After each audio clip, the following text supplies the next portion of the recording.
और अब अमेरिका ने पाकिस्तान को दहशतगर्दी के हवाले से ठीक ठाक फटकार दी है। आगाह करते चलें कि अमेरिकी सदर डोनाल्ड ट्रंप का बयान सामने आया है। उनका कहना है कि पाकिस्तान ने टेरर फाइनेंसिंग और दहशतगर्दी की रोकथाम के लिए कोई खातिरख्वाह काम नहीं किया। दहशतगर्द वैसे ही पाकिस्तान में पल बढ़ रहे हैं। पाकिस्तान की लश्कर तैयबा और मौलाना अजहर मसूद की बात करना भी न भूले। अमेरिकी सदर डोनाल्ड ट्रंप का यह कहना है कि ये दहशतगर्द जो पाकिस्तान में पल बढ़ रहे हैं, ये भारत के लिए अब भी खतरा है। अमेरिका ने टेरर रिपोर्ट 2019 जारी की है, जिसमें यह कहा है कि पाकिस्तान के अंदर अब भी लश्कर तैयबा और जैश मोहम्मद काम कर रहे हैं, फंड जमा कर रहे हैं और पाकिस्तान की ही जमीन पर ये लोगों को ट्रेनिंग भी दे रहे हैं। रिपोर्ट में यह भी कहा गया है कि पाकिस्तान के अंदर जो 2018 के अंदर इलेक्शन हुए थे, उस इलेक्शन के अंदर पाकिस्तान की हुकूमत ने इन दहशतगर्द तंजीमों को इलेक्शन लड़ने की इजाजत भी दे रखी थी। गौरतलब बात यह है कि अमेरिका हाफिज सईद साहब को दहशतगर्द मानता है, क्योंकि उनकी पार्टी मिल्ली मुस्लिम लीग ने 2018 के इलेक्शन में हिस्सा लिया। अमेरिकी सदर डोनाल्ड ट्रंप का यह भी कहना है कि Pakistan financial action task force की बताई हुई गाइडलाइन पर अमल दरामद और टेरर फंडिंग को रोकने में मुकम्मल तौर पर नाकाम भी रहा है। अमेरिकी सदर डोनाल्ड ट्रंप ने यह बकवास पाकिस्तान और पाकिस्तान की फौज के खिलाफ भी की है। अमेरिकी सदर डोनाल्ड ट्रंप का यह कहना है कि मुंबई हमले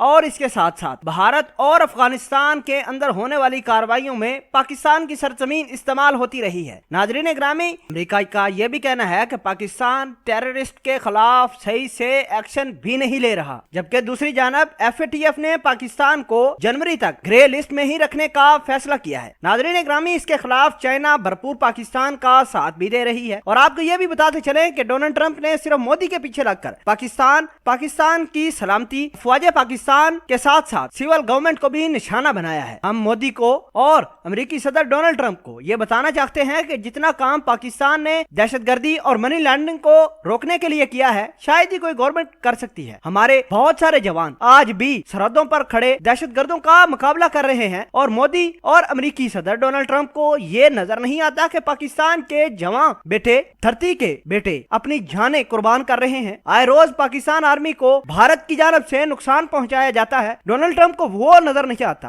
पाकिस्तान के अंदर कुलभूषण यादव पकड़ा गया, भारत को वो भी नजर नहीं आया, ना ही अमेरिकी सदर को नजर आया। लेकिन इन्होंने पाकिस्तान को मिली भगत के साथ ग्रे लिस्ट और FATF के मेंबरान पर खासा प्रेशर डाला, जिसकी वजह से पाकिस्तान दोबारा ग्रे लिस्ट में ही रहा। नाजरीन ग्रामी, चाइना के हम शुक्रगुजार हैं जिन्होंने पाकिस्तान की हर मुमकिन कोशिश की कि किसी न किसी तरीके से पाकिस्तान ग्रे लिस्ट से निकल जाए। बहरहाल अल्लाह करेगा पाकिस्तान ग्रे लिस्ट से निकल जाएगा, लेकिन भारतीयों को अपनी राह की कार्रवाइयां नजर नहीं आती और ना ही डोनाल्ड ट्रंप को नजर आती हैं।